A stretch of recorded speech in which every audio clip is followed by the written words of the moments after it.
Bayangin ada era di mana hukum tidak berlaku secara pasti.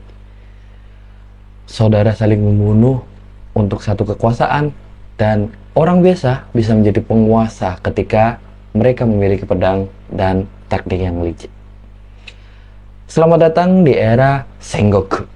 Halo semua, perkenalkan namaku Muhammad Hudani Alfat atau biasa dipanggil Alfat. Kali ini aku akan membawain satu materi tentang sejarah Jepang atau sejarah zaman di Jepang, yaitu zaman Sengoku.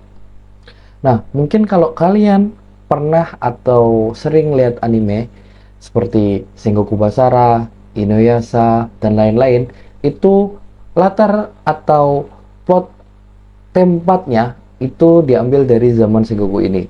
Kenapa sih zaman Sengoku ini terkenal? Mari kita bahas.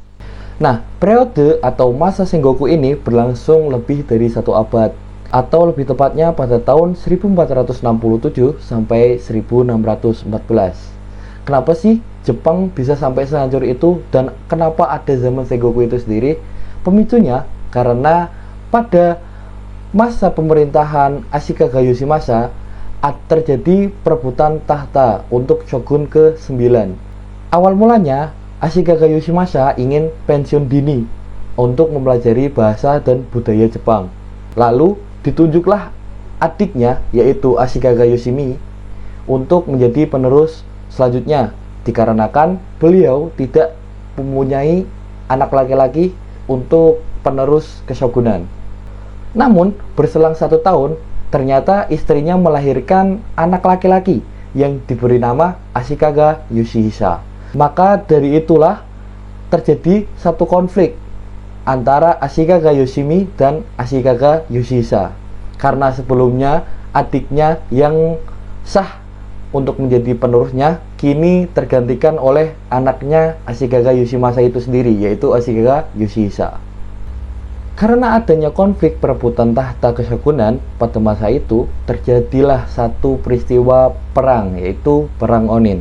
Perang Onin berlangsung sekitar 10 tahun lamanya, tanpa adanya kemenangan dari satu pihak kubu. Perang Onin sendiri itu hanya menimbulkan kerusakan besar pada ibu kota di Jepang pada saat itu, yaitu di Kyoto.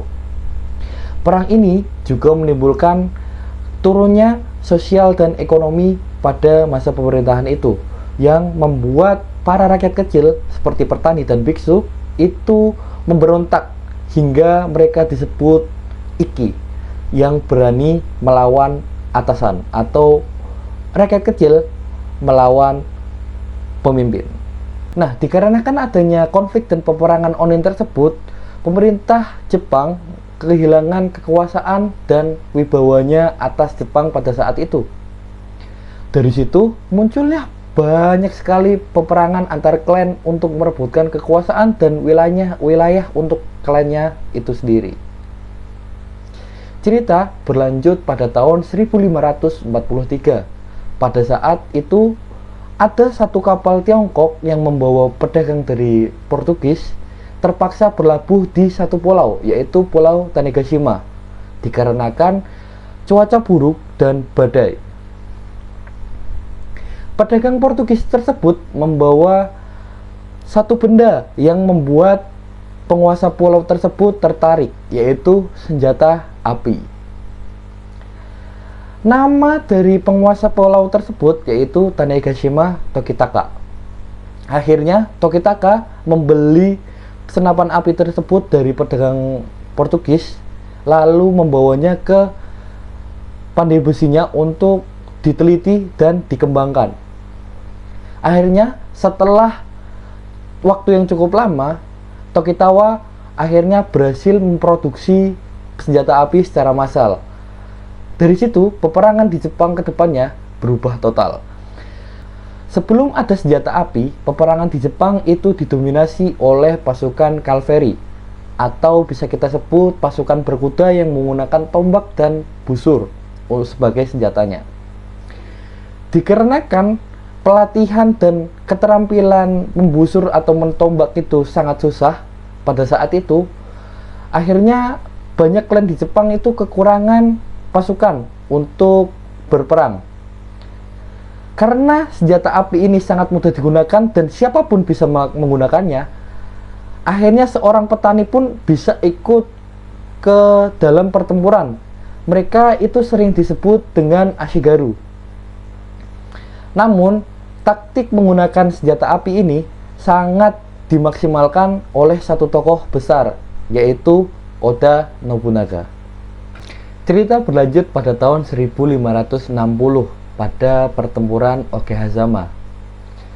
Imagawa Yoshimoto pada saat itu menjadi salah satu daimyo atau penguasa wilayah terkuat yang sedang menuju Kyoto dengan membawa pasukan yang sangat banyak, yaitu sekitar 25.000 orang.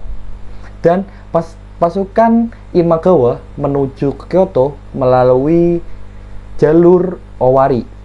Jalur tersebut ialah wilayah kekuasaannya Oda Nobunaga, yang pada saat itu Oda Nobunaga hanya memiliki pasukan sekitar 2.000 sampai 3.000 orang saja.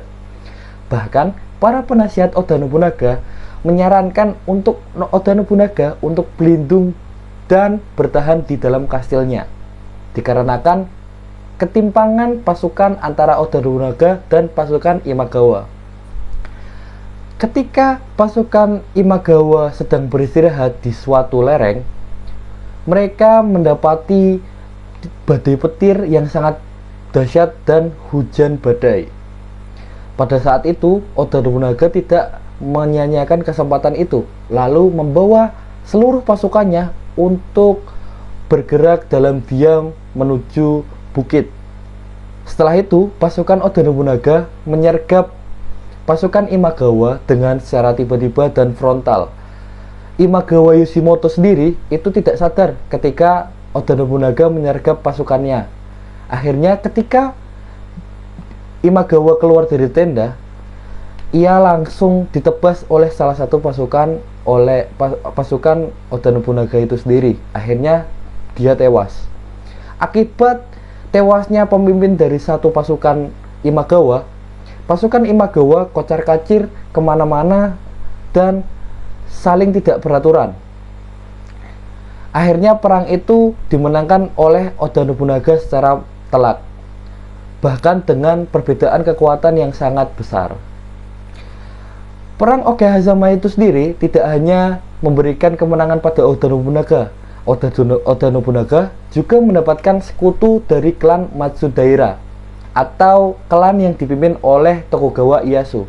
Dari situlah Oda Nobunaga mendapatkan tangan tekanan, yaitu Tokugawa Ieyasu. Lanjut, pada tahun 1582 terjadi satu insiden yang sangat besar, yaitu insiden Honmoji. Saat Oda Nobunaga berada pada puncak kekuasaannya, di mana ia hampir saja menyatukan seluruh Jepang menjadi satu kepemimpinan, yaitu Oda Nobunaga itu sendiri, Oda Nobunaga beristirahat di kuil Homoji di Kyoto. Pada saat itu Oda Nobunaga tidak dikawal oleh banyak pasukan, mungkin hanya sekitar 30-40 orang dengan pengawal pribadi dan pelayan pribadi. Pada saat itu tangan kanannya Oda Nobunaga, yaitu Tokugawa Ieyasu, itu sedang ditugaskan untuk merebut wilayah kastil di barat. Lalu terdapat pemberontakan pada Oda Nobunaga itu sendiri, yaitu pelakunya adalah Akechi Mitsuhide. Akechi Mitsuhide tidak lain tidak bukan adalah salah satu jenderal paling terpercaya Oda Nobunaga. Ia sebenarnya diperintahkan untuk membantu Tokugawa Ieyasu merebut wilayah di barat. Namun pada saat perjalanan menuju barat, Akechi Mitsuhide memutar pasukannya menuju ke kuil Homoji dengan berteriak lantang, "Tekiwa Homoji ni ari," atau musuhnya ada di Homoji. Akhirnya Oda Nobunaga dikepung dari berbagai sisi oleh Akechi Mitsuhide. Dikarenakan Oda Nobunaga tidak menemukan peluang keluar hidup-hidup dari kuil tersebut, akhirnya Oda Nobunaga mengajak beberapa pengawalnya masuk ke ruangan terdalam kuil, lalu membakar kuil tersebut. Dan Oda Nobunaga sendiri melakukan seppuku atau bunuh diri dengan kehormatan bagi para samurai. Ada satu fun fact menarik atau trivia menarik, yaitu ketika kuil terbakar, Oda Nobunaga kan masih di dalam. Hingga saat ini, jasad dari sang penguasa Jepang atau salah satu tokoh paling berpengaruh pada zaman Sengoku tersebut tidak ditemukan lagi. Oda Nobunaga dinyatakan tewas dan jasadnya tidak ditemukan di dalam kuil Homoji itu. Setelah kematian Oda Nobunaga terdengar di telinga Toyotomi Hideyoshi, Toyotomi Hideyoshi bergerak cepat menuju ke Kyoto untuk melakukan balas dendam kepada Akemichi. Pada tahun 1582, yaitu 13 hari setelah kematian Oda Nobunaga, Hideyoshi melakukan pergerakan militer yang dianggap mustahil. Saat itu, ia sedang mengepung wilayah kastil di barat, lalu melakukan pergerakan yaitu lari besar Chugoku. Ia membawa seluruh pasukannya menempuh jarak yang sangat jauh dengan cepat. Lalu, pada saat perjalanan pulang menuju Kyoto, pasukan Hideyoshi bertemu dengan pasukan pemberontak, yaitu pasukan Akechi Mitsuhide di Yamazaki. Pertempuran itu disebut Pertempuran Yamazaki pada tahun 1582. Pasukan Mitsuhide kalah telak dari pasukan Hideyoshi. Dan Mitsuhide sendiri pada saat kabur, ia terbunuh oleh bandit. Lalu, dengan kemenangan ini, Hideyoshi secara sah menjadi pemimpin kekuasaan selanjutnya karena dia sebelumnya menjadi tangan kanan Oda Nobunaga itu sendiri. Kan latar belakang dari Hideyoshi itu sendiri adalah anak dari seorang petani, maka dia tidak bisa menjadi shogun karena gelar shogun itu sendiri hanya bisa didapatkan oleh keturunan atau darah bangsawan di Jepang. Akhirnya Hideyoshi tidak kehabisan akal. Ia mendekati kastil dengan menjadi kampaku atau wakil kaisar. Pada saat itu Hideyoshi menjadi wakil kaisar lalu membangun kastil Osaka yang kini masih berdiri kokoh dan kuat. Kastil itu sangat megah dan mewah, sangat kuat, dan tidak ada kastil yang bisa menandingi kastil Osaka tersebut. Pada masa pemerintahan Hideyoshi sendiri, terdapat banyak sekali kebijakan yang merubah pemerintahan Jepang pada saat itu. Hideyoshi ingin menghentikan perang saudara dan pemberontakan dari rakyatnya sendiri. Pada tahun 1588, ia mengeluarkan dekret atau semacam ketentuan. Semua petani dan biksu tidak boleh memiliki senjata. Semua senjatanya disita lalu dilebur untuk menjadi bahan-bahan pembangunan rumah dan fasilitas umum. Kedua, ia melakukan sensus nasional untuk pematokan wilayah dan penarikan pajak di seluruh Jepang. Ia juga menetapkan aturan ketat bahwa samurai hanya boleh berperang, petani hanya boleh bertani, dan biksu hanya boleh melakukan tugasnya sebagai biksu. Semua orang tidak bisa berganti profesi dengan mudah. Singkat cerita, Hideyoshi wafat pada tahun 1598. Sebelum beliau wafat, ia membentuk satu dewan, yaitu Dewan 5 Tetua, yang berisi salah satunya yaitu Tokugawa Ieyasu. Pembentukan dewan ini bertujuan untuk melindungi anaknya yang masih kecil hingga dewasa. Ia menyuruh dewan tersebut untuk bersumpah untuk melindungi anak dari Hideyoshi ini sampai dewasa. Namun kita tahu sendiri, sumpah pada perang itu hanya ucapan belaka atau tertulis di kertas saja. Setelah Hideyoshi wafat, pemerintahan bergulir. Walaupun ada cukup lama kekosongan pemerintahan atau kekuasaan pada setelah Hideyoshi wafat, pemerintahan berpindah ke tangan Tokugawa Ieyasu. Pada periode ini adalah babak penutup dan puncak dari era Sengoku Jidai.